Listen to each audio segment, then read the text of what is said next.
Okay. And then we have this, you can say, definition in terms of how Python is referring to it. Okay, so variables are the fundamental elements in programming.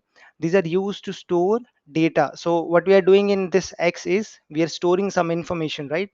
Whether it's 5, 10, or any number. Store some data that can be referenced or manipulated in a program.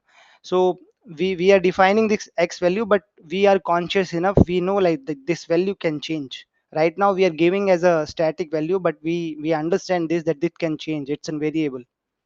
So in Python, variables are created when you assign a value. So when you assign a value, so Python will treat it as a variable. So they do not need explicit declaration to reserve memory space. So this is a little bit technical. In earlier languages, we need to explicitly declare something like please treat this as a variable, but in Python we do not have to do that. Python does it behind the scene for us.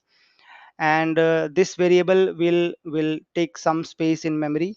So when I do like this, right, x is equal to 5, so in your RAM this x is equal to 5 will be stored. So I mean we can't see that directly, but just for an understanding, so it will store that value over there, and then we can do rest of the processing. We can call this value, we can perform addition, subtraction, whatever we want to do.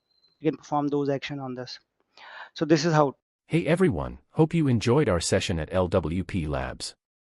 For more videos like this, you can subscribe to our channel and contact the number for live classes. The future is now with AI.